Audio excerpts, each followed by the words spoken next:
Hello guys, कैसे हो आप सब लोग। आज मैं जिनके बारे में बात करने वाला हूँ वो एक ऐसे महाराजा थे जिनके रहते हुए भरतपुर कभी भी अंग्रेज़ों के कब्जे में नहीं हुआ। और उनके जन्म की भी एक बहुत ही अलग कहानी है। ऐसा माना जाता है कि जिस दिन महाराजा सूरजमल का जन्म हुआ था उसी दिन औरंगजेब की मृत्यु हुई थी और उसी दिन मुगल जो शासन था उसका अंत हुआ था। महाराजा सूरजमल ने अपने जीवन काल में 80 से ज़्यादा लड़ाइयाँ लड़ी और 80 लड़ाइयों में से किसी भी लड़ाई में उनको हार का सामना नहीं करना पड़ा। वो इतने विजयी और सम्राट महाराजा थे जिनके नाम से ही दुश्मन कांपने लगते थे। और महाराजा सूरजमल ने कभी भी अपने भरतपुर जिले को किसी भी अंग्रेज के कब्जे में नहीं आने दिया। अंग्रेजों ने अनेक बार भरतपुर पर हमला करने की कोशिश की, लेकिन किले की मजबूती और महाराजा की प्लानिंग के सामने अंग्रेजों को अपनी हार माननी पड़ी। अब मैं आपको किले को विस्तार से बताता हूँ। जो महाराजा सूरजमल ने जो किला बनाया था उस पूरे किले के चारों तरफ दीवार बनी हुई है जो आप देख भी सकते हैं।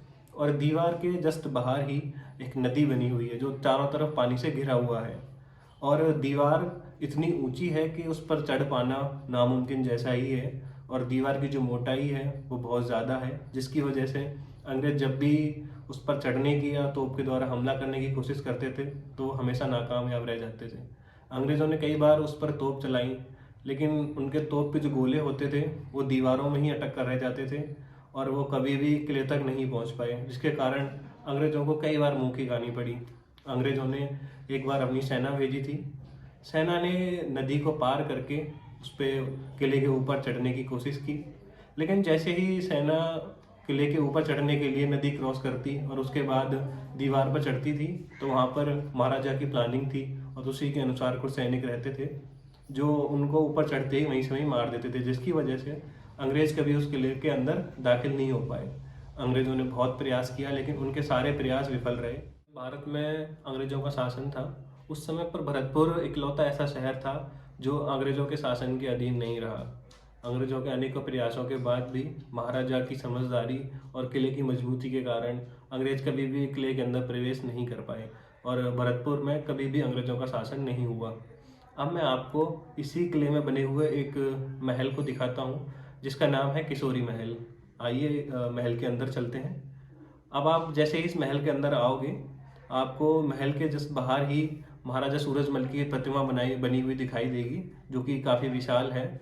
और इस प्रतिमा के चारों तरफ ही भरतपुर का जो इतिहास है, जो जो महाराजा सूरजमल ने लड़ाइयाँ लड़ी थी और जो भी महान कार्य अपने जीवन में किए थे उन सबको विस्तार पूर्वक लिखा गया है। तो आप लोग भी यहाँ पर आइए।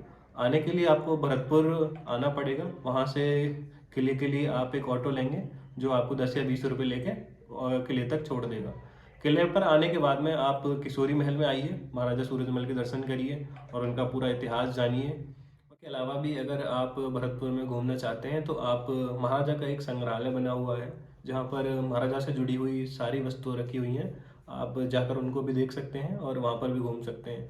इसके अलावा भी भरतपुर में कई और पर्यटक स्थल हैं, जैसे कि एक सबसे फेमस है जो आप लोगों ने हो सकता है किताबों में भी पढ़ा हो, गना पक्षी विहार, जो बहुत ही बड़े क्षेत्र में फैला हुआ है। तो आप लोग आइए और इसका भी आनंद लीजिए।